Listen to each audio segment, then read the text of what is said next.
आळंदी परिसरामधून वाहणाऱ्या इंद्रायणी नदीची अक्षरशः बिकट अवस्था झालेली आहे। आपण या ठिकाणी पाहू शकतो, या इंद्रायणी नदीवरती पूर्णपणे फेस साचलेला आहे आणि याचं कारण म्हणजे मैला मिश्रित पाणी आणि केमिकल युक्त पाणी ह्या नदीमध्ये सोडलं जात असल्याचा आरोप इथल्या स्थानिकांकडून गेल्या अनेक वर्षांपासून होतोय, परंतु ह्याकडे अजूनपर्यंत कोणी लक्ष देत नसल्याचं देखील या ठिकाणी चित्र आहे।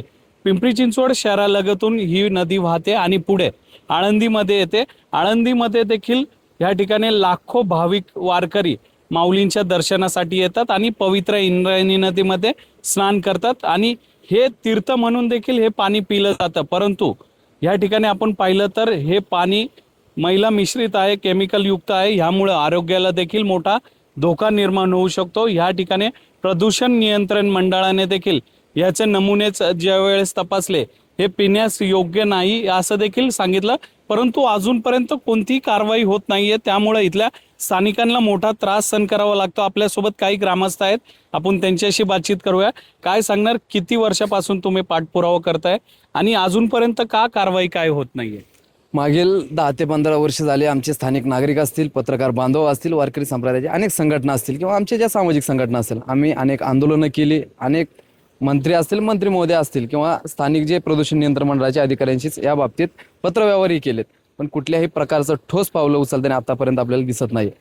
आषाढी कार्तिकी वारी येते, फक्त मंत्री महोदय येणार किंवा एखादा मोठा राष्ट्रीय पातळीवरचा नेता येणार, त्यावेळेस फक्त कुठेतरी याच्यावर हे फेस दिसू नये म्हणून कुठल्याही प्रकारचं कुठल्या तरी एका प्रकारचं केमिकल याच्यावर फवारलं जातं आणि दिसू नये म्हणून एक नदी स्वच्छ दिसावी असा दिसवण्याचा प्रयत्न प्रदूषण नियंत्रण मंडळ काय काय मुख्य कारण आहे फेस होण्यामागचं? पिंपरी चिंचवड महानगरपालिकेचं सांडपाणी असेल, त्या इंद्रायणी नदी पात्रात येणाऱ्या MIDC इंडस्ट्रीयल मधील जे केमिकल युक्त पाणी असेल, नगरपालिका असेल किंवा ग्रामपंचायत असेल, यामधील जेवढं काही सांडपाणी आहे ते थेटपणे इंद्रायणी नदी पात्रात सोडलं जातं। कुठल्याही प्रकारचा STP प्लॅन्ट आपल्याला या नदी पात्राच्या म्हणजे उगमापासून ते संगमापर्यंत दिसून येत नाहीये। नक्कीच, तर पाहिलं तर कोणत्याही प्रकारे या ठिकाणी सांडपाण्यावरती प्रक्रिया केली जात नाही।